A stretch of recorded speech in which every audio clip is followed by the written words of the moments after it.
코로나 무료 접종 순번을 보니까 하반기에나 맞게 생겼네, 저는. 예. 그래도 50대부터 64세 사이는 먼저 맞춰준다죠? 더 젊은 사람보다는. 먼저 맞고 싶은 생각 없는데. 예. 제 돈으로 그냥 사서 맞고 싶은데. 무료 실고. 여러분 어디 거 맞고 싶으세요? 그나마? 안 맞아? 모더나 거 맞고 싶은데. 지금 보니까 모더나 게 제일 나은 것 같은데. 모더나 거는 2천만 개가 들어온다는데 언제나 맞출까 모르겠네. 복불복인가? 그래도 백신을 좀 많이 맞아놔야 좀 뭐 이렇게 집단 면역도 생기고 마스크도 벗고 좀 다니고 그러죠, 그죠? 다른 건 둘째치고 마스크 쓰고 다니는 게 이제 너무너무 불편할 때가 됐어요. 너무 불편해, 너무 불편해. 강의할 때도 너무 불편해. 이게 마스크를 쓰고 다니니까 누군지를 못 알아봐요. 알아보세요, 여러분들은? 다 똑같아요. 사람들이, 그래서 사람들이 왜 누굴 못 알아보게 할 때 눈을 가리잖아요. 왜 눈을 가리나 몰라? 눈은 다 똑같은데 보니까 이렇게 다 똑같아요. 그분이 그분 같아, 저는. 마스크가 아니, 빨리 마스크를 벗는 날이 왔으면 좋겠습니다. 저희 집 근처는 학원들이 되게 많아요. 학원가인데 보통 10시 반 되면 이제 학원 끝나고 학원 버스들이 이제 애들 실어나느라고 바글바글 해가지고 난리도 아닌데 요새는 9시만 넘으면 조용해. 절간 같아, 동네가. 저는 원래 이렇게 사람 버글버글 되는 데를 별로 안 좋아하는데 너무 절간 같으니까 그것도 좀 그렇더라고요. 내가 지금 뭐 자연인으로서 산에 들어가 사는 것도 아닌데 9시만 넘으면 너무 절간 같아. 사람 사는 것 같지도 않고. 빨리 마스크 벗고 좀 맛있는 것도 먹으러 돌아다니고 해야 되는데 맨날 집에서 뭐 이렇게 집에서 해먹는 것도 지겨워 죽겠어요. 그죠? 요새 이제 밀키트라는 게 많이 발달해요. 밀키트. 그거 괜찮더라고요. 저렴한 가격에 재료를 다 다듬어 갖고 보내줘. 싹 거기 써 있는 대로 하기만 하면 괜찮아. 근데 그것도 좀 하니까 지겨워. 맨날 밀키트도 똑같아. 나오는 게 제품. 맨날 감바스 뭐 이런 거 지겨워 죽겠어요. 먹는 것도. 아유, 빨리 마스크 벗어야 되는데. 벗겠지요? 대리의 기초 받고요. 이제 두 번째 보는 거예요. 대리의 삼면관계라고 유효 요건이에요. 대리인을 통해서 계약이 유효하려면 어떤 요건이 필요한가? 첫째로 대리인에게는 뭐가 있어야 된다? 대리권이라는 게 있어야 돼. 대리권이라는 게. 자, 이 대리권이 뭐냐? 갑이 을에게 땅을 팔아달라고 부탁을 함으로써 을의 입장에서 을 자신이 아니라 타인, 본인이라고 합니다. 본인을 위해서 일정한 행위, 계약, 을 할 수 있는 지위, 자격, 이걸 대리권이라고 하게 됩니다. 자, 여기서 남을 위해서 뭐 할 수 있는 지위나 자격을 권한이라고 해요. 법에서는. 권한. 권리가 아니라. 권리는 권리자 자신을 위한 거고 대리권은 대리인 을을 위한 게 아니라 갑을 위한 거잖아요. 그렇죠? 이런 걸 권한이라 합니다. 권리가 아니기 때문에 의무 같은 것도 없고요. 책임질 일도 없어요. 이게 대리권의 특징입니다. 권리 아니고 의무 없고 책임도 없다. 이렇게 생각하셔야 돼요. 자, 이 대리권이 어떻게 발생하는가? 발생 원인. 이 발생 원인이 법정 대리하고 임의 대리를 구별하는 기준입니다. 기준. 아주 예전에 법정 대리와 임의 대리는 대리권의 범위로 구별한다 이렇게 나온 적이 있어요. 틀린 지문입니다. 대리권의 범위 가지고 구별하는 게 아니라 대리권이 어떻게 발생하는가 가지고 구별합니다. 자, 여기서 법정 대리는 법률 규정이나 지정권자의 지정행위나 가정법원의 선임을 통해서 발생하게 됩니다. 대표적인 게 미성년자의 부모가 갖게 되는 친권 같은 것들이 거기에 친권. 대표적인 거죠. 법정 대리. 즉 법정 대리는 미성년자와 같은 본인의 의사와 상관없이 본인의 의사와 무관하게 대리권이 생기는 경우를 법정 대리다 이렇게 생각하시면 돼요. 반면에 임의 대리는 본인의 수권행위라는 법률 행위를 통해서 발생합니다. 수권행위는 말 그대로 대리권을 주는 행위 이렇게 됩니다. 이게 수권행위예요. 임의 대리권을 발생케 하는 본인의 법률 행위를 말하고요. 자, 이 본인의 법률 행위가 본인과 대리인 사이의 계약이냐 아니면 본인의 일방적인 행위, 단독 행위냐의 문제가 있는데요. 우리 대법원은 단독 행위로 봅니다. 즉 갑이 을에게 땅을 팔아달라고 부탁을 했을 때 을이 설령 바쁘다고 거절을 하더라도 을에게는 대리권이 생깁니다. 을의 동의나 승낙을 받을 필요가 없습니다. 이 단독행위라고 보고 있다는 거 기억하셔야 돼요. 이렇게 단독행위로 보더라도 을에게는 아무런 불이익이 없어요. 갑이 을에게 땅을 팔아달라고 부탁을 했다. 그런데 을이 바쁘다고 거절했다. 그래도 을에게는 대리권이 생긴다. 그래도 을에게는 불이익이 없다. 왜? 바쁘면 안 하면 그만이고 아무런 책임도 지지 않는단 말이죠. 그래서 본인의 수권행위는 본인과 대리인 사이의 계약이 아니라 단독행위라는 거 기억하셔야 돼요. 자, 세 번째, 이 수권행위를 할 때 어떤 방식으로 해야 되는가? 분류식입니다. 구두로 해도 돼, 말로 해도 돼요. 그래서 우리 대법원은 수권행위란 건 부탁을 하는 거. 이게 수권행위예요. 땅을 팔아달라. 이게 수권행위야. 이 수권행위를 하면서 위임장을 써줄 수도 있고 안 써줄 수도 있고 인감도장을 줄 수도 있고 안 줄 수도 있고 인감증명서를 줄 수도 있고 안 줄 수도 있고 부탁하는 행위 그 자체가 수권행위다. 부탁하는 행위. 땅을 팔아달라고 부탁을 할 때 보통 위임장을 써주게 될 텐데 그 위임장을 써주는 게 수권행위가 아니고 팔아달라고 부탁하는 것 그게 수권행위다. 그게 수권행위다. 그래서 일정한 방식을 요하지 않는다. 이 판례입니다. 분류식 행위입니다. 분류식 행위. 부탁하는 행위 이게 수권행위다. 자, 여기서 이 수권행위하고 구별을 해야 될 게 하나 있다. 갑이 을에게 땅을 팔아달라고 부탁을 했다. 이게 수권행위죠. 그죠? 그러면 을의 동의 승낙을 받을 필요 없이 을에게 뭐가 생겨? 대리권이 생겨요? 을에겐 대리권이 생겨. 그런데 을이 바쁘다고 거절을 했어. 그래도 대리권은 일단 생기죠. 근데 갑의 입장에서는 을이 바쁘다고 거절을 하니까 아, 이놈은 안 하겠구나. 이런 생각을 할 것이고 그래서 갑이 당근을 제시합니다. 그러지 말고 내가 수수료를 10%를 줄게. 네가 좀 해줘. 라고 물어봤어. 그랬더니 그제서야 을이 알았어. 라고 했어. 갑이 을에게 수수료를 주겠다고 말을 했고 약속을 했고 을이 오케이 했죠. 그러면 갑과 을 사이에는 권리와 의무가 생기죠. 나중에 을은 갑에게 뭘 요구해? 수수료 내놔. 권리가 생기죠. 이렇게 갑이 을에게 땅을 팔아달라고 부탁을 하면서 갑과 을 사이에 수수료 지급 계약 같은 것들을 따로 할 수 있다 없다? 있게 됩니다. 이 계약을 수권행위하고는 구별하자. 그래서 이 계약을 원인관계라고 부르고 기초적 내부관계라고도 불러요. 자, 그래서 이렇게 생각하시면 돼요.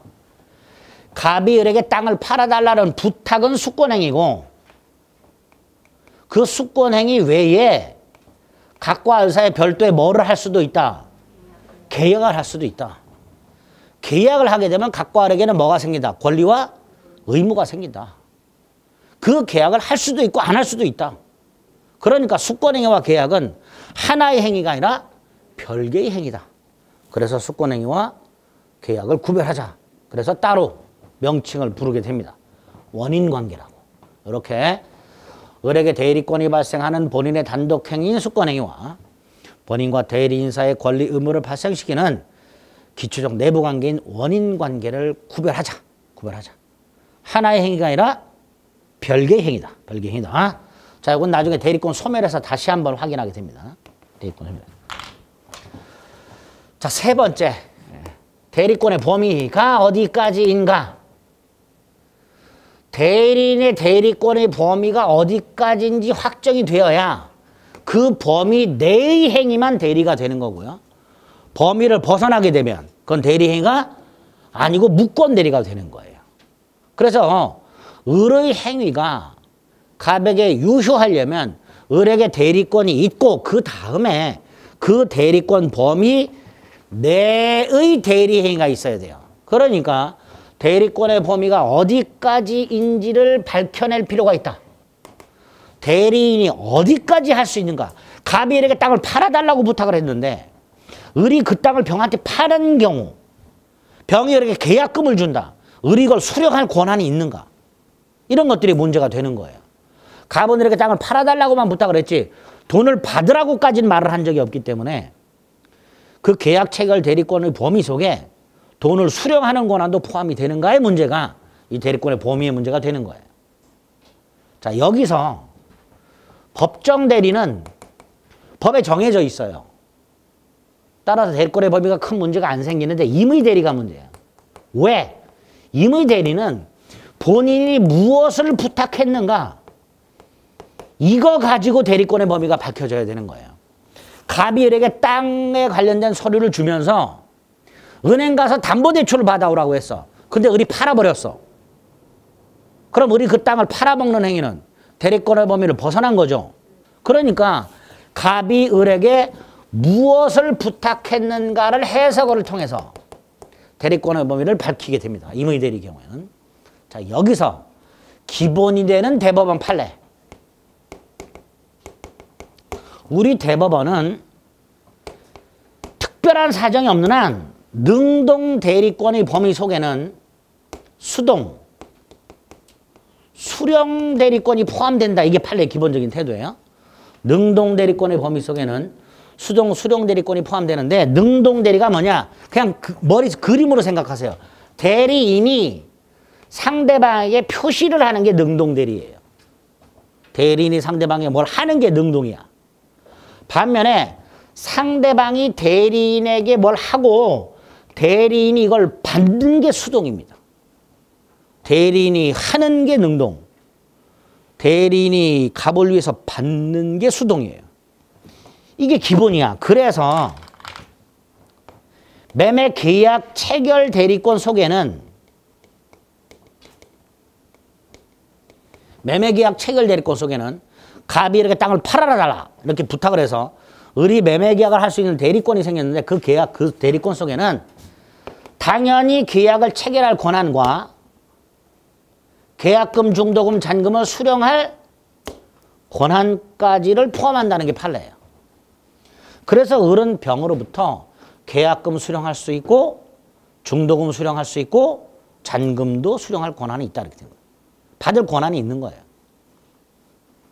이게 기본입니다. 그런데 여기에서 잔금을 치르기로 한 날 병이 을을 찾아와 가지고 일주일만 말미를 달라고 연기를 요청한 경우에 을이 이거 연기까지 해줄 수 있는가의 문제가 생겼어요. 자, 우리 대법원 연기해줄 권한은 없다라는 게 판례예요. 계약 체결 대리권 속에는 계약을 체결하고 수령 권한까지만 있고 연기해줄 권한은 없다 이렇게. 문제는 이런 대리권을 준 적이 있어요.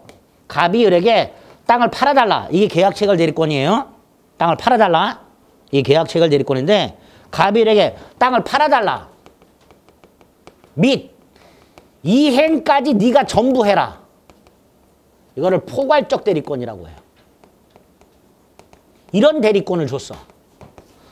단순히 땅을 팔아달라고 대리권을 준 게 아니고 더 나아가서 이행까지 네가 전부 해라. 이렇게 대리권을 준 경우에는 당연히 체결 및 수령할 수 있고 연기해 줄 권한까지 있다고요. 이행과 관련된 거니까. 대금 지급을 연기해 주는 게 이행과 관련된 거잖아요. 그렇죠? 그래서 계약 체결 및 이행하란 포괄적 대리권 속에는 연기 권한도 있다. 여기까지. 그런데 이 둘 다 계약 체결 대리권이 있는 을이 그 체결된 계약을 해제할 권한은 없다. 이렇게 돼요. 둘 다. 판례 기본입니다. 일단 판례가 더 있는데 기본 강의 시간에는 딱 이 정도를 오늘 머릿속에 넣습니다. 대리권의 범위가 어디까지냐를 밝혀내야 되는데 임의대리 경우에는 특히 수권행위를 해석을 해야 되고 그 수권행 해석을 통해서 기본이 되는 거 2개. 요거를 생각을 해달라. 세 번째, 수권행위를 아무리 해석을 해도 그 범위가 불분명한 경우가 있더라. 불분명한 경우. 예를 들어서 갑이 건물을 하나 가지고 있는데 가족들하고 외국에 해외여행을 몇 달 가기로 했어요. 그 해외여행을 간 동안 이 건물을 관리를 친구 을에게 부탁을 해. 관리를. 근데 뭐라고 부탁을 했냐면 잘 봐달라 이렇게 부탁을 했어요. 야, 내가 외국에 한 6달 갔다 올 건데 네가 건물 좀 잘 좀 봐줘. 자, 이때 잘 좀 봐달라는 게 눈으로 잘 보라는 뜻일까요? 아니죠. 관리를 해달라는 뜻이겠지. 그쵸? 이 수권행위가 되는 거예요. 그런데 엘리베이터가 고장이 났고 그 엘리베이터를 교체를 해야 돼. 너무 낡아서. 자, 이때 엘리베이터 교체 권한이 대리권의 범위에 포함되느냐 안 되느냐의 문제가 생길 거예요. 그렇죠? 포함될까요? 안 될까요? 애매하죠. 안 된다고 하시는 분한테 여쭤볼게요. 저 건물이 40층짜리야. 그럼 40층 임차인은 어떻게? 예? 그래 안 그래요? 이렇게 수권행위 자체가 애매하다 보면 을의 대리권의 범위가 어디까지인지가 확실하지 않은 경우가 생길 수 있습니다. 이렇게.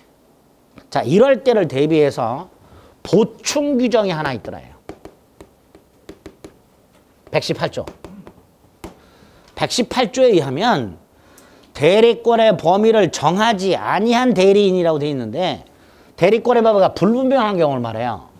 자, 이 대리인은 보존 행위와 일정한 범위 내의 이용 계량 행위만 할 수 있도록 해놨어요. 118조에 의하면 보존 행위하고 본인의 물건이나 권리의 성질을 변경시키지 않는 범위 내의 이용 계량 행위만 할 수 있도록 해놨습니다. 자, 여기서 첫째, 보존 이용 계량 행위를 싸잡아 가지고 관리 행위라고 하고요. 즉 관리 행위만 할 수 있는 거고요. 반대를 처분 행위라고 합니다. 처분 행위는 안 되는 거예요. 이게 첫 번째. 대리권의 범위가 불분명한 임의 대리는 관리 행위만 할 수 있다 이렇게 되죠. 두 번째, 그 관리 행위 중에서 보존 행위는 아무런 제한이 없어요. 조문을 보면 그냥 보존 행위라고만 돼 있어요. 그래서 무제한이야. 자, 그럼 보존 행위는 뭐냐? 물건의 현상을 유지하는 행위예요. 예컨대 건물이 하자가 생기면 수선 따위를 하는 게 보존 행위예요. 수선, 수리. 이게 보존 행위야. 이 보존 행위는 무제한할 수 있어. 자, 나중에 이 보존 행위 몇 개를 암기를 좀 하셔야 됩니다. 나중에 암기하시고 오늘은 목적물의 현상을 유지하는 행위, 수선하는 행위 이런 것들이 보존 행위구나 이렇게 생각하시면 돼요. 이용은요. 임대 등을 통해서 수익을 창출하는 행위, 수익. 예컨대 임대.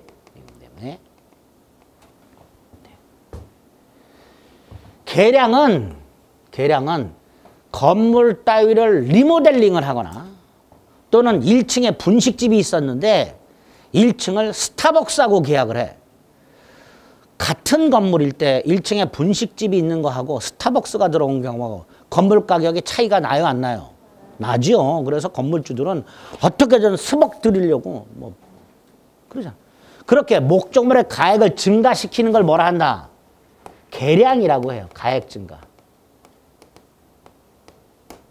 그런데 이 이용하고 계량 행위는 무제한 할 수 있는 게 아니라 일정한 범위 내에서만 할 수 있도록 해놨어요. 그래서 여기에서 할 수 없는 거 요거 하나 기억하셔야 돼요. 우리 대법원이 안 된다 이거는 이용 계량 행위라 하더라도 이거는 안 된다 라고 한 게 있어요. 뭐가 있냐? 본인의 예금을 관리하는 대리인이 그 예금을 찾아가지고 수익을 내보겠다고 주식에 투자하거나 고율의 이자를 받고 사채로 빌려주는 행위 이런 거 안 된답니다.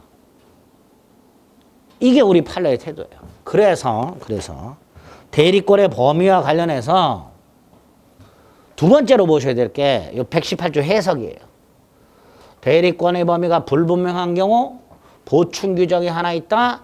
첫째, 관리 행위만 할 수 있고 처분 행위는 못한다.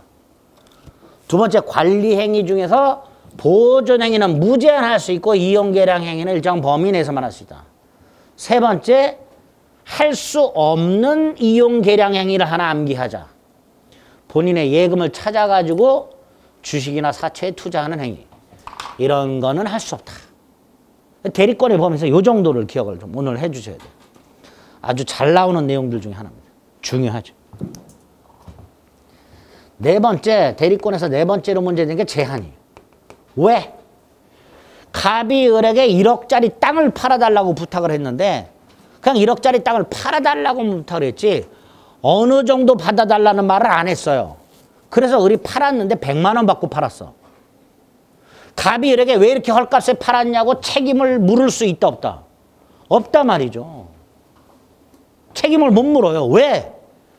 갑은 팔아달라고만 했지.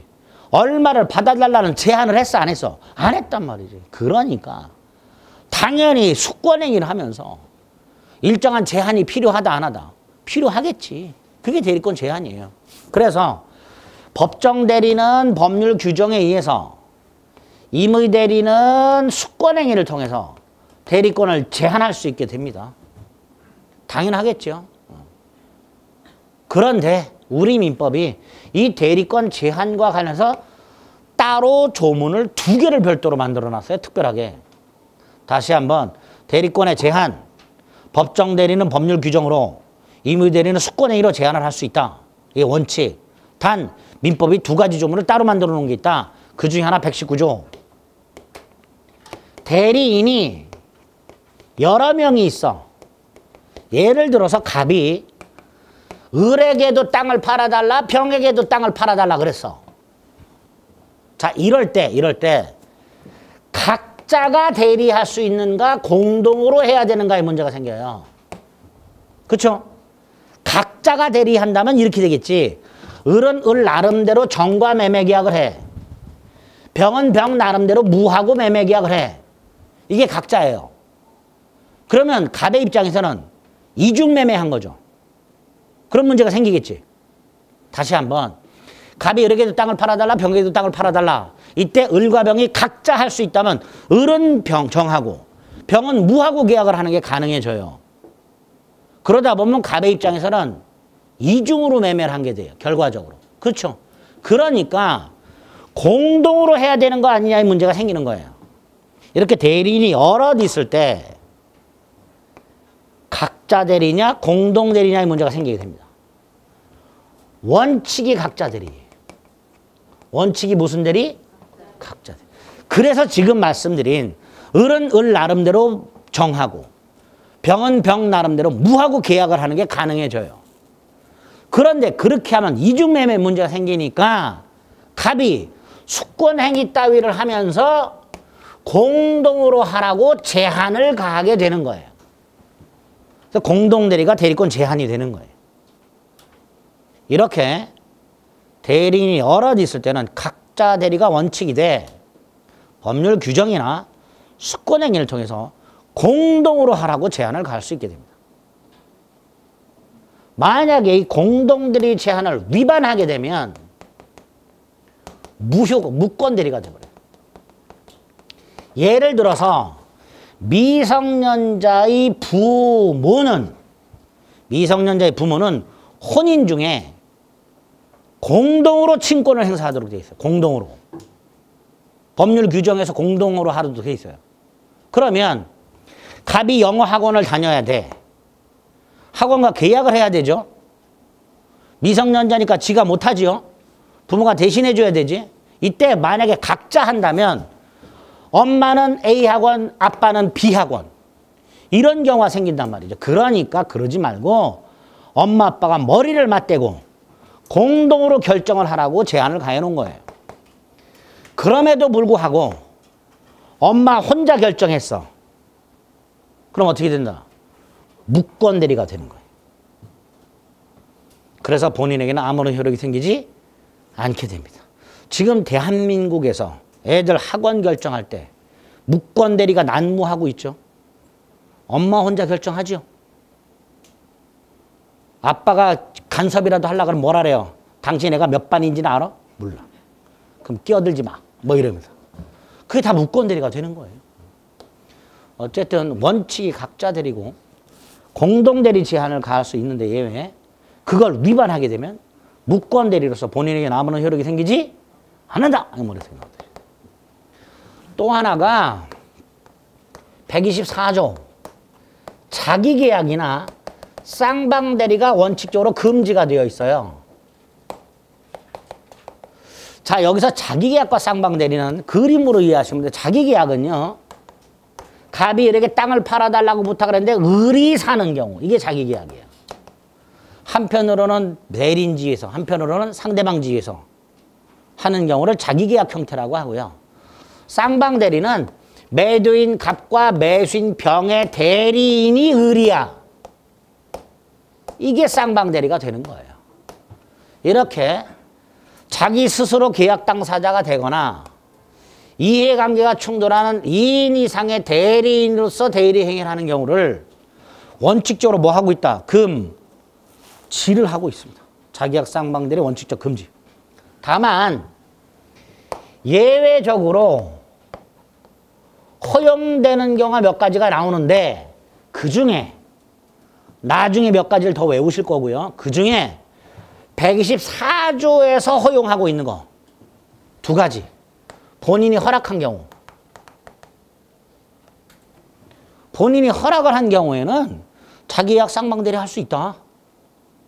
갑이 그렇게 땅을 팔아달라고 부탁을 하면서 야 네가 사도 돼 라고 한 경우 이때는 해도 된다. 본인이 허락했으니까. 또 하나 다툼이 없는 채무이행이라고 쉽게 생각하세요. 변제, 돈 갚는 거 생각하세요. 돈 갚는 거. 이거 할 수 있다. 이거. 자, 어떤 경우냐? 판례가 하나 있어요. 자, 돈을 빌리는 사람을 차주라고 합니다. 차주. 돈 빌리는 사람을 뭐라 한다? 차주. 돈을 빌려주는 사람을 대주라고 합니다. 근데 이 돈을 빌려주는 놈이 사채업자야. 그런데 갑이 사채업자 병으로부터 돈을 빌리는데 중간에 사채 알선업자가 끼어 있어. 을이 끼어 있어. 이때 우리 대법원은 사채 알선업자는 차주의 대리인이면서 동시에 대주의 대리인으로 봐요. 사채 알선업자는 누구의 대리인? 차주의 대리인이면서 동시에 대주의 대리인으로 봐요. 다시 말해서 사채 알선업자는 쌍방대리가 되는 거예요. 쌍방대리. 그죠? 판례 이해할 때 사채 알선업자는 차주의 대리인이면서 동시에 대주의 대리인. 자, 여기서 갑이 돈을 갚아. 보통 갑은 누구한테 직접 갚을까요? 사채업자에게 직접 갚겠지요. 그래 안 그래요? 그런데 갑이 얘한테 돈을 갚았어. 즉 쌍방대리 형태로 돈을 갚은 거예요. 그죠? 만약에 돈을 갚을 때 이렇게 다이렉트로 갚질 않고 쌍방 대리 형태로 돈을 갚았을 때 그걸 허용하지 않으면 이 변제는 무효 변제가 되는 거예요. 나중에 사채할선업자가 와서 돈 내놓으라고 하면 또 돈을 갚아야 되는 문제가 생겨요. 그런데 우리 대법원 124조에서 변제는 할 수 있도록 되어 있지 않냐. 따라서 차주가 직접 사채업자에게 돈을 갚은 게 아니라 사채 알선업자, 즉 쌍방 대리인에게 변제를 함으로써 그 돈이 이렇게 흘러 들어갔다. 즉 쌍방 대리 형태로 채무를 이행했다. 유효한 변제다. 124조에 의해서 이렇게 자기계약과 쌍방 대리가 원칙적으로 금지가 되지만 두 가지 경우 본인 허락이나 채무이행은 자기계약 쌍방 대리 형태로 할 수 있고 그 중에 하나 판례 차주가 사채 알선업자에게 한 변제는 쌍방 대리 형태의 변제지만 이게 원칙적으로 금지가 돼야 되지만 124조에서 허용을 하고 있으니까 유효한 변제다 라고 판결하고 있습니다. 이렇게 대리권 제한 관해서 119조와 124조 나중에 조금 더 추가할 건데 기본 강의 시간엔 요 정도 확인해 주시면 됩니다. 자, 다섯 번째가 대리권 남용인데 이건 역시 이번 순환에 안 합니다. 나중에 할 겁니다. 남용은. 자, 여섯 번째. 이건 이제 기본 11월 달에도 했지요. 대리권 소멸 사유. 조문이 두 개가 나오지요. 암기해야 된다 그랬어요. 외우고 계시죠? 제가 11, 12월 달에 이거 외워달라 그랬어요. 처음부터.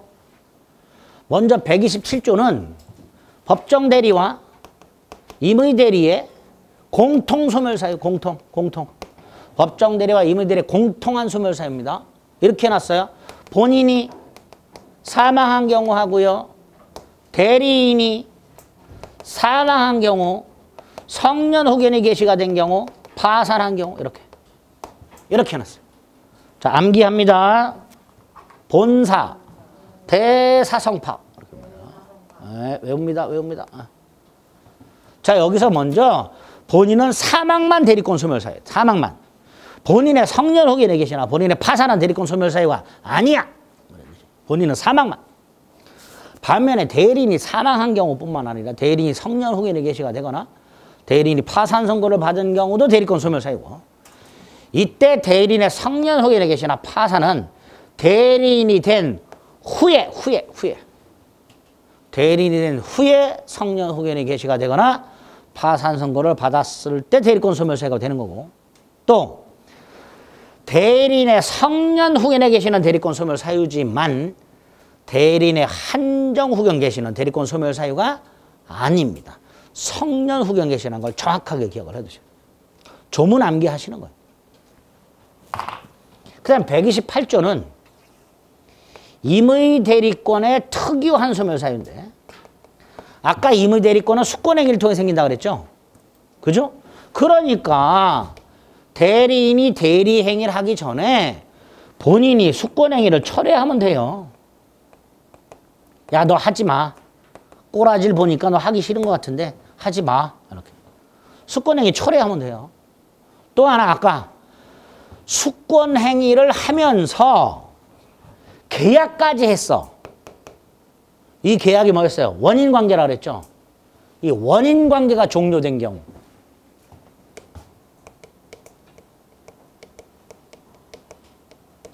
이 경우에도 대리권을 소멸하게 되도록. 임의 대리의 특유한 소멸 사유가 두 개. 원인관계의 종료와 수권행위의 철회. 기억하자. 외워주셔야 돼요. 여기까지가 첫 번째 대리권이에요. 자, 을에게 정상적인 대리권이 일단 있어야 돼. 그 정상적인 대리권과 관련해서 문제가 될 수 있는 거. 6가지. 이렇게 됩니다. 95페이지.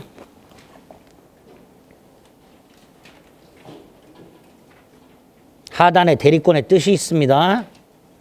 3줄 정도. 특히 권리가 아니라 권한이다. 다음 페이지 발생 원인. 법정 대리권 발생 원인이 있어요. 자만 올 때 한번 읽으시면 되고 가운데 보면 임의 대리권 발생 원인이 있습니다. 본인의 수권행위에서 발생한다고 되어 있어요. 양가를 본 단독행위라고 되어 있고요. 양가를 본 계약과는 구별하자고 되어 있습니다.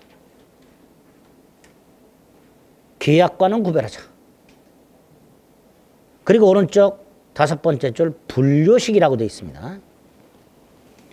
어떤 일을 부탁하는 행위 자체가 대리권이라고 그랬어요. 수권행위라고 그랬습니다. 대리권의 범위하고 제한이 나와 있고요. 범위와 관해서 특히 양가로 2번 임의 대리권의 범위는 동그라미 1번 수권행위를 해석해야 된다 그랬어요. 그 기본에 되는 게 판례 1번이죠. 수령 대리권도 같습니다. 그래서 2번과 3번을 머릿속에 넣는 거예요. 1번, 2번, 3번. 가장 기본이 되는 판례입니다. 다음 페이지 5번을 보면 무슨 계약 대리권은 해제권은 없다. 그죠? 계약 체결 대리권 속에 키워드만 기억하는 거예요. 체결된 계약을 해제할 권한은 없다. 해제할 권한은 없다. 그 다음에 동그라미 2번에 118조가 나와 있죠. 조문 확인하시고요. 보존, 이용, 계량 행위만 할 수 있도록 되어 있죠.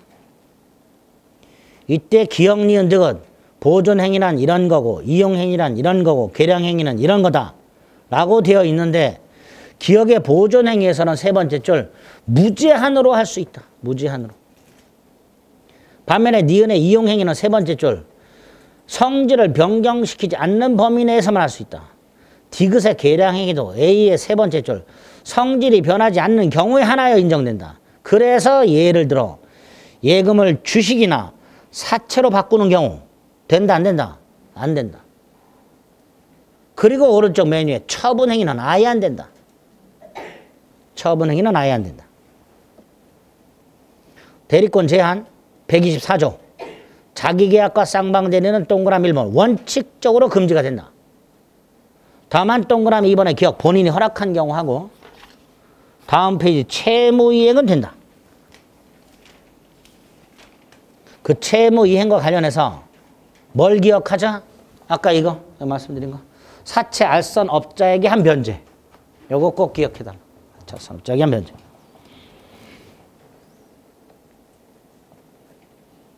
교재 없네요. 어디로 사라졌는지. 쭉 내려오면 공동대리가 나와 있고 119조 조문만 확인하면 돼요. 특히 원칙적으로 각자 대리라는 것만 생각하시면 돼요. 각자들이. 그리고 오른쪽에 대리권 소멸관련 조문 2개. 127조와 128조. 기억하자. 됐죠? 이게 대리행위가 유효하기 위한 첫 번째 요건이 되는 거예요. 대리권. 자, 두 번째. 갑이 을에게 땅을 팔아달라고 부탁을 해서 을에게 대리권이 있어. 근데 을이 아무것도 안 하고 있어. 갑에게 권리와 의무가 생길 여지가 없지요. 그러니까 갑에게 권리와 의무가 생기려면 을이 대리권을 가지고 두 번째 갑을 위한 법률 행위를 해줘야 돼요. 그걸 대리행위라 한다. 대리행위란 대리인의 본인을 위한 법률행위. 요게 대리행위가 되는 거예요. 이게 있어야 갑에게 권리 의무가 생기단 말이죠. 자, 여기서 이 대리행위를 어떤 식으로 해야 될까의 문제가 하나 생깁니다. 을이 자기 땅을 파는 게 아니죠. 누구 땅을 팔아요? 갑소유 땅을 대신 팔아주고 있어요. 그러니까 당연히 을은 병하고 계약을 할 때 이 땅이 자기 땅이라고 그러면 돼요, 안 돼요? 안 되잖아요. 을이 병한테 내가 갑이오라고 하면 돼요, 안 돼요? 안 되잖아. 을은 병한테 분명하게 이 땅은 누구 땅이고 갑소유 땅이고 따라서 나는 매도인이 아니고 매도인은 갑이고 나는 뭐만 대신해 주는 사람? 계약만 대신해 주는 사람. 따라서 이 계약의 모든 결과는 내가 아니라 누구한테 생긴다? 갑에게 생긴다는 걸 밝혀줘야 될 거예요. 그렇죠? 그거를 114조 1항에서 을이 병에게 본인을 위한 것임을 표시하라. 이렇게 해놨어요.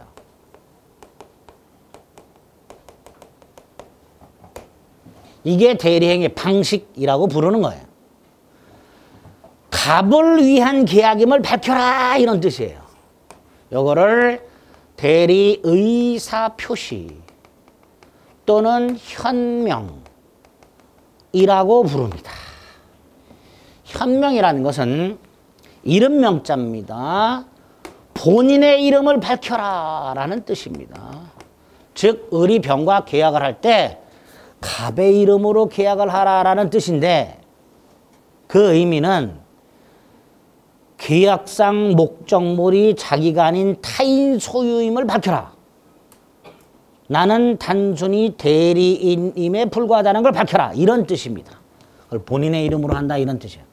자, 이때 현명을 어떤 식으로 할까? 이것도 분류식이에요.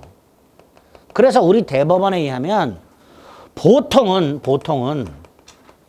저는 갑의 대리인 을입니다 라고 하는 게 보통이지만 반드시 요렇게 하라고 되어 있진 않다. 그래서 을이 계약을 할 때 갑에게 병에게 위임장을 보여줬어요. 근데 그 위임장에 뭐라고 되어 있냐? 갑이 을에게 매각 권한을 위임한다 이렇게 써 있어요. 그럼 병의 입장에서는 갑이 을에게 땅을 팔아달라고 부탁을 한 거구나. 이 땅은 갑수이구나. 그런 걸 알게 되겠죠. 그러니까 이것도 현명이 되는 거예요. 결국 을의 입장에서 본인을 위한 것임을 표시하는 것은 어떤 방식으로 해도 좋다. 땅이 갑수임을 밝혀도 되고 나는 갑의 대리인임을 밝혀도 되고 위임장을 보여줘도 되고 등등 어떤 형태로든 타인을 위한 계약임을 밝히는 것으로 현명은 충분히 한 것이다 라고 말을 하게 됩니다. 그거를 현명의 방식이라고 해요. 분류식입니다. 반드시 이렇게 할 필요는 없다. 이것도 현명이다. 위임장을 제시하는 것도. 자, 두 번째. 여기서 본인을 위한 것임을 표시한다는 것은 본인의 이익을 위한다는 뜻이 아니고요. 그 효과를 본인에게 귀속시키겠다는 뜻입니다. 당연합니다. 본인의 이익만을 위한 게 아니에요. 이익이든 손해든 따지지 않고 그 결과를 본인에게 라는 뜻입니다. 세 번째, 지금 요 경우에는요. 을이 표시를 하죠. 능동입니다. 그런데 이항을 보면 제3자인 상대방이 대리인에게 표시를 해요. 이렇게 표시를 해. 수동이죠. 결국 우리 민법은 114조에서 1항과 2항에서 능동대리와 수동대리를 나눠놨어요. 능동은 대리인이 표시를 하는 거고요. 수동은 상대방이 표시를 하는 거예요. 요거를 현명의 주체라고 하는데 나중에 확인하시고 1항만 확인하자. 1항만. 1항은 대리인이 표시 이렇게 나. 대리인이 표시. 뭐다? 능동. 그래서 능동대리의 경우에는 대리인이 현명을 할 것 이렇게 됩니다. 대리인이 현명을 할 것. 대리인이 본인을 위한 것임을 표시할 것 이렇게 됩니다. 어쨌든 대리행위가 본인에게 권리와 의무가 생기려면 대리인이 대리행위를 할 때 갑을 위한 것임을 표시하도록 하고 있다. 114조 1항이다. 만약에 을이 본인을 위한 것임을 표시하지 않으면 이건 대리행위다 아니다? 아니다 당연히. 그럼 누구의 행위냐? 을 자신의 행위가 된다. 요렇게 해놨다. 115조에서. 을 자신의 행위로 본다. 자, 이게 무슨 뜻인가? 아까 본인을 위한 것임을 표시하면요. 본인을 위한 것임을 표시하면 구체적으로 매도인은 갑이 되는 거고 을은 대리인에 불과한 거예요. 반면에 본인을 위한 것임을 표시하지 않으면요. 그냥 매도인이 누가 되는 거예요? 을이 되는 거예요. 을이. 갑은 아무도 아니야. 결국 을은 요 경우에는요. 을은 타인 물건을 매매한 게 되는 거예요. 그죠? 본인을 위한 것임을 표시하게 되면 매도인은 갑, 대리인은 을 이렇게 되는 거예요. 반면에 본인을 위한 것임을 표시하지 않으면 그냥 매도인 을이 되는 거예요. 매도인 을. 을 자신의 행위로 본다. 이렇게 됩니다. 그게 115조입니다. 결국 본인을 위한 것임을 표시하지 않으면 갑에게는 권리 의무가 생긴다 안 생긴다? 안 생긴다라는 거예요. 대리행위가 아니라는 거예요. 그런데 예외. 상대방이 이미 대리인이라는 사실을 알았거나 알 수 있었어. 이 경우 을이 본인을 위한 것임을 표시하지 않았음에도 상대방이 이미 알았거나 알 수 있었을 경우 이때는 다시 뭐가 된다? 대리행위가 된단 말이죠. 114조가 적용이 돼서 직접 갑에게 효과가 생긴다. 이렇게 해석을 하게 됩니다. 그럼 일단 첫 번째로 이 114조 1항과 115조 조문을 정확하게 머릿속에 넣어두셔야 됩니다. 간단해요. 본인을 위한 것임을 표시해야 돼. 안 하면 대리행위가 아니야. 근데 상대방이 알아. 그건 다시 대리행위야. 이런 뜻입니다. 이게 114조 1항과 115조가 됩니다. 자, 두 번째. 갑이 을에게 땅을 팔아달라고 부탁을 해서 을이 병과 대리행위를 했는데 이 대리행위가 우리가 앞에서 봤던 일반적 유효요건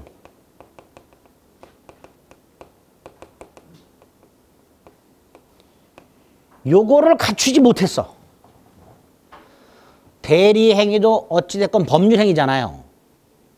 그러니까 당연히 목적이 확정 가능, 적법, 사회적 타당성을 갖춰야 되고 의사표시가 정상적이어야 돼. 그런데 그 대리행위가 목적이 확정되어 있지 않거나 실현이 불가능하거나 법을 위반했거나 사회질서를 위반했거나 또는 의사표시가 불일치하거나 또는 하자가 있거나 그런 경우가 있을 수 있단 말이지. 이 경우에도 이걸 대리행위의 하자라고 부르고 이때 이 하자 유무를 누구를 기준으로 판단할 것인가? 본인을 기준으로 판단할 것인가? 대리인을 기준으로 판단할 것인가의 문제가 생긴단 말이죠. 예컨대 착오나 사기 강박 누구를 기준으로 판단할 거냐 말이에요. 누구? 착오가 있었는지 사기나 강박을 당했는지 이걸 누구를 기준으로 판단할 것이냐.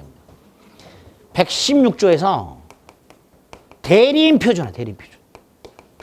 자, 대리인 표준한다는 이런 뜻입니다. 예를 들어 착오를 생각해 볼게요. 착오. 이 대리행위에 착오가 있어서 이 대리행위를 취소를 해야 되는데 착오라는 게 뭐였어요? 아까 의사 표시가 불일치하고 불일치를 표의자가 모르는 게 착오였었죠. 여기서 이 의사는 누구의 의사를 말하며 표시는 누구의 표시를 말하며 모르는 건 누가 모르는 걸 말하는 건가? 이게 문제가 되는 거예요. 본인이냐 대리인이냐. 근데 116조 1항에서 누굴 기준으로 해라? 대리인 기준으로 하라. 그러니까 대리인의 의사와 대리인의 표시가 불일치해. 그걸 대리인이 몰라. 이게 착오가 되는 거예요. 그러면 계약을 취소할 수 있어요. 자, 이때 취소할 권리는 누구한테 생겨요? 계약을 취소할 권리는 갑한테 생겨야죠. 그래서 권리는 갑에게 생기는데 그 요건은 누굴 기준으로 판단해라? 대리인을 기준으로 판단해라. 그러면 사기 강박은 어때요? 갑이 을을 통해서 병하고 계약을 했는데 아까 사기 강박을 당한 사람은 계약을 취소할 수 있다고 그랬죠. 그죠? 자, 여기서 본인이 사기강박을 당해야 되는지 대리인이 사기강박을 당해야 되는지 문제가 생기는 거예요. 누굴 기준해라? 대리인 기준해라. 그러니까 병이 대리인을 사기강박한 경우에 취소권이 누구한테 생긴다? 갑에게 생긴다라는 뜻이에요. 본인이 아무리 사기강박을 당했다 하더라도 대리인이 사기강박을 당하지 않는 한 본인에게는 취소권이 생긴다 안 생긴다? 안 생긴다라는 뜻이에요. 이렇게 대리행위가 일반적 유효권을 갖추지 못한 경우에 누구를 기준으로 하자 여부를 판단할 것인가? 대리인 기준으로 판단해라 라고 돼 있고 그 의미가 이런 거예요. 착오라든가 사기강박 가지고 기억하시면 돼요. 다만 예외적으로 이게 원칙인데요. 예외적으로 본인을 기준으로 하는 경우가 있어요. 그게 116조 2항인데 이건 보지 마시고 우리 불공정한 행위에서 본 게 있었어요. 여기 잠깐 보세요. 이게 폭리행위야. 폭리. 얘가 폭리자야.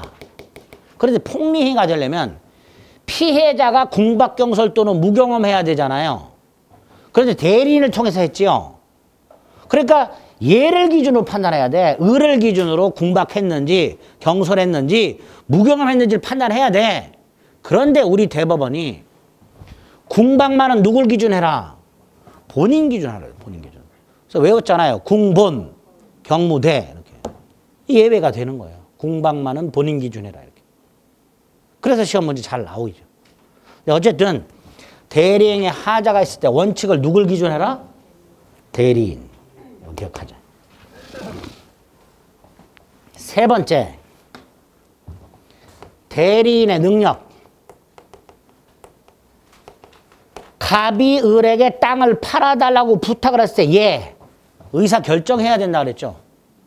그러니까 당연히 얘는 만취해 있으면 돼, 안 돼? 안 된다 그랬어요. 의사 능력이 있어야 돼요.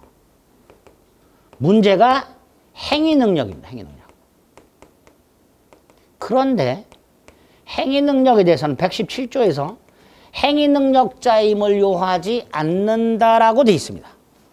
대리인은 판단을 해야 되기 때문에 의사 능력은 있어야 되지만 행위 능력자일 필요는 없다라고 되어 있어요. 그러면 보세요. 갑이요. 땅을 팔아달라는 부탁을 옆집 미성년자에게 부탁을 했어.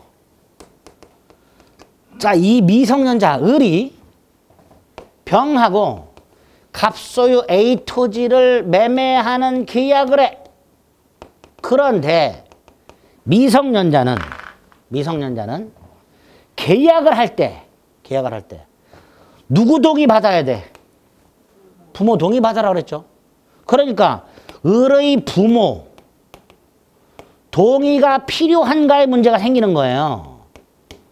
미성년자가 계약을 할 때는 부모 동의를 받도록 하고 있으니까 미성년자 을이 A 토지를 매매하는 계약을 할 때 을의 부모 동의가 필요한가의 문제가 생기는 거예요. 그런데 을은 자기 땅을 파는 게 아니고 누구 땅을 팔아줘요 지금? 갑소유 땅이죠. 갑소유 땅을 파는데 을의 부모 동의가 필요할까요? 필요 없을까요? 필요가 없지요. 미성년자가 부모 동의를 받으라는 것은 미성년자 자기 자신의 계약을 할 때 동의 받으라는 거야. 자기 땅을 사고 팔 때 이럴 때 동의 받으라는 거예요. 그런데 지금 을은 자기 땅을 파는 게 아니라 누구 땅을 대신 팔아주고만 있는 거예요. 갑소유 땅을. 그러니까 을은 부모 동의를 받을 필요가 있다 없다?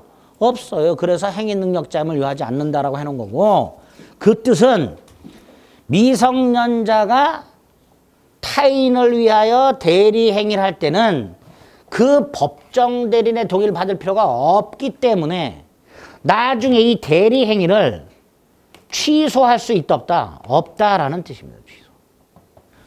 원래 미성년자가 자기 자신의 계약을 할 때 부모 동의를 받지 않으면 뭐 할 수 있도록 돼 있다고 그랬어요? 취소. 근데 이 대리 행위는 동의받을 필요가 없으니까 동의를 안 받았다는 이유로 이 계약을 취소할 수는 없다가 되겠죠. 이게 117조의 의미가 됩니다. 그렇죠? 그래서 대리 행위에서는 세 가지 정도 방식, 하자, 능력 세 가지 정도 기본을 기억하시면 돼요. 이렇게 대리인이 정상적인 대리권을 가지고 정상적인 대리권의 범위 내에서 본인을 위한 것임을 표시함으로써 정상적으로 대리 행위를 하게 되면 세 번째, 효과가 직접 본인에게 귀속이 됩니다. 직접 본인에게, 직접이란 말을 기억하셔야 돼요. 114조에 보면 직접 본인에서 효력이 있다. 이런 뜻이에요. 아까 을이 병하고 계약을 하면서 병이 계약금을 줄 때 을 계약금 수령할 수 있다 없다? 계약금 수령 권한 있다 없다? 있다 그랬죠. 근데 그 계약금을 갑한테 안 갖다 줬어요. 그래도 갑은 이미 직접 받은 거하고 똑같아지는 거예요. 직접 효력이 있다는 건 그런 거예요. 을이 돈을 받았어요. 누가 받은 거예요? 갑이 받은 거예요, 직접. 따라서 을이 그 받은 돈을 갑에게 안 갖다 줬다 하더라도 갑은 이미 돈을 받은 걸로 보는 거란 말이죠. 그런 의미에서 직접 갑에게 효력이 생긴다라고 규정을 두고 있게 됩니다. 이렇게 정상적인 대리행위에 있다면 그 권리와 의무는 을을 거치지 않고 직접 갑에게 귀속이 되도록 이렇게 규정을 두고 있다. 이게 대리의 삼면관계에서 기본 과정에 여러분들이 확인하셔야 될 내용들입니다. 자, 그럼 대리행위를 보겠습니다. 102페이지. 현명주의라고 해서 114조 1항은 기억하셔야 되고요. 일단 밑에 양가를 보면 동그라미 1번이 있죠. 세 줄 보시면 되고요. 2번에 방식이 있죠. 두 번째 줄에 별다른 제한이 없다 그랬죠. 그래서 보통 갑의 대리인 을이라고 하긴 하지만 반드시 그렇게 할 필요는 없고 판례 1번 매매 위임장을 제시하는 것도 현명이라고 했습니다. 매매 위임장을 제시하는 거. 판례 1번. 오른쪽에 115조는 본인을 위한 것임을 표시하지 않으면 대리인 자기를 위한 것으로 본다 그랬고요. 다만 상대방이 알았거나 알 수 있었다면 114조를 적용하니까 대리행위가 다시 된다라는 뜻이고요. 쭉 내려가면 116조 1항이 있죠. 의사의 흠결, 비진이 허위 표시 착오, 사기 강박, 알았다, 과실로 몰랐다 등등이 문제가 될 때 누굴 기준으로 판단해라? 대리인. 그게 110조 1항이죠. 그래서 원칙에 동그라미 1번, 동그라미 2번 이렇게 되죠. 다음 페이지. 참고 2번. 착오 기준도 누굴 기준으로 해라? 대리인. 아까도 말씀드렸지. 대리인의 의사와 대리인의 표시가 불일치하고 대리인이 그걸 모르고 있어야 착오가 된단 말이죠. 본인의 의사라든가 본인의 선하고는 관계가 없고 대리인 기준이에요. 대리인 기준. 남용은 됐고 오른쪽. 대리인의 능력이 마지막으로 나왔습니다. 117조. 거기 행 위에다 동그라미 치자 그랬죠. 가끔가다 의사능력자임을 요하지 않는다. 이렇게 나와요. 뭐 틀린 거예요. 의사능력은 있어야 돼. 양가로 1번. 그 다음 117조의 뜻은 양가로 2번. 대리인의 제한 능력을 이유로 대리행위를 뭐 할 수는 없다. 취소할 수는 없다. 이렇게 되겠죠. 그 정도. 다음 페이지 예제를 보세요. 갑은 자신의 땅을 팔기 위해서 을에게 대리권을 수여했다. 틀린 것을 고라하지. 동그라미 1번에 뭐라 하세요? 을이 한정 후견이 개시가 됐대. 대리권 소멸한다 안 한다? 안 한다 말이지. 성년 후견 개시가 대리권 소멸 사유고 한정 후견 개시는 대리권 소멸 사유가 아니니까 답은 1번이 되겠죠. 이런 식으로. 마지막으로 4번 대리 효과 양가로 1에 동그라미 1번. 거기서 키워드가 뭐예요? 직접. 그게 중요해요. 됐죠? 이게 대리의 기본이 되는 거예요. 대리인을 통해서 계약을 했을 때 본인에게 권리와 의무가 생기려면 어떤 요건이 필요한가? 2개. 대리권과 대리행위. 이런 걸 어떻게 해야 되는가를 살펴본 겁니다. 그죠? 그 다음에 이제 특수한 거 2개 더 보면 되는 거죠. 복대리하고 무권대리. 요건 이제 시간을 달리해서 다음 주에 살펴보겠습니다. 자, 복대리하고 무권대리를 보기 위해서는 오늘 했던 내용이 어느 정도는 머리에 정리가 되어 있어야 돼요. 어느 정도는. 정확하게는 아니더라도. 그래야 복대리, 무권대리가 조금은 이해가 됩니다.